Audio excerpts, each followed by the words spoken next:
अस्सलाम वालेकुम।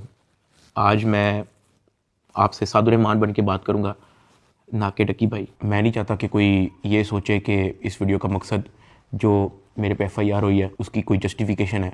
आई am simply here to apologize. मेरे किसी भी कंटेंट से अगर आज तक कोई भी नेगेटिवली इम्पैक्ट हुआ है, मैं उस चीज़ के लिए माफ़ी मांगता हूँ। मेरी हमेशा से सिर्फ यही इंटेंशन रही है कि मैं लोगों को एंटरटेन करता रहूँ और कुछ ना कुछ जो है वो मैं नया लाता रहूँ। लेकिन मेरे अनजाने ना अनजाने में अगर मेरे से कोई कंटेंट कभी ऐसा पोस्ट हुआ है जिससे कोई नेगेटिवली इम्पैक्ट हुआ है, या कोई प्रमोशन ऐसी हुई है जिससे कोई नेगेटिवली इम्पैक्ट हुआ है, मैं उस चीज़ के लिए पूरे कौम से माफ़ी मांगता हूँ। Let the court handle.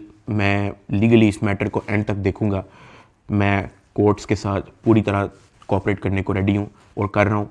मैं इदारे के साथ पूरी तरह कोऑपरेट करूँगा और जो भी जज साहब मेरे केस का फ़ैसला लेंगे मैं वो कबूल करूँगा। मैं मेरा और मेरी फैमिली का जो 3.5 माह का एक्सपीरियंस है सिर्फ वो बताने आया हूँ। 16 अगस्त 2025 को जब मैं सो के उठता हूँ तो मैं बड़ा एक्साइटेड होता हूँ, क्योंकि हमने अपने दोस्त वगैरह मेहमान बुलाए होते हैं, हमने अपने घर में दावत रखी होती है, मेरे सब दोस्त आते हैं, बड़ा इंजॉय करते हैं, हम खाना शाना खाते हैं, गपशप लगाते हैं, मेहमान चले जाते हैं। उसके बाद मैं और रूब पैकिंग में लग जाते हैं, क्योंकि हमें मलेशियन गवर्नमेंट का एक इवेंट है, उधर से इनवाइट आया होता है कि डकी भाई आप आएँ, हमारे लिए कुछ वीडियोस वगैरह बनाएं। पूरे पाकिस्तान से उन्होंने एक मेल और एक फ़ीमेल को चुना है, जिसके अंदर मेल में उन्होंने मुझे चुना है। बाकी कंट्रीज़ से भी उन्होंने एक मेल एक फ़ीमेल इनवाइट किए हुए थे और मैं बड़ा एक्साइटेड था कि पूरे पाकिस्तान के अंदर से उन्होंने एक बंदा चूज़ करना है और उन्होंने मुझे चुना। मैं बड़ा ऑनर फील कर रहा। हमने बड़ी जल्दबाजी में पैकिंग की, क्योंकि मेहमान आए होते हैं, हमें टाइम नहीं मिलता, और मुझे नहीं पता था कि जब हम पैकिंग करके अपने घर से निकलेंगे तो मेरी ज़िंदगी का सबसे मुश्किल वक्त शुरू हो जाएगा। मेरे वहमो गुमान में भी नहीं था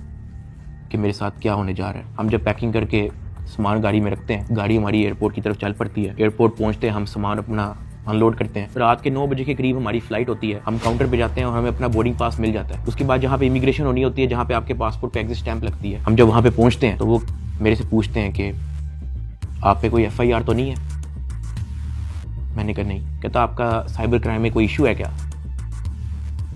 मैंने कहा नहीं। कहते आप हमारे साथ आ जाएं। मैं और अरूब एक दूसरे की तरफ देखते हैं कि ये क्या हो गया। हम किसी को ऑन टाइम ज़्यादा इन्फॉर्म ही नहीं कर पाते हैं। मैंने ज़िया को सिर्फ मैसेज कर दिया है कि ये इस तरह से इशू हो गया है, तो शायद हम फ्लाई ना कर पाएँ, तो आप प्लीज़ गाड़ी जो है वो एयरपोर्ट ले आओ और हमें यहाँ से पिक कर लो। हमें लगा कि शायद हमें बस सिर्फ फ्लाई नहीं करने देंगे और हम घर जा सकेंगे। 5-10 मिनट के बाद इमिग्रेशन वाले हमसे हमारे मोबाइल ले लेते हैं, कहते हैं कि इसको एयरप्लेन मोड पर लगा दें, और अरूब की तरफ वो इशारा करते हैं कि अगर आप जाना चाह रही हैं मलेशिया तो आप जा सकती हैं।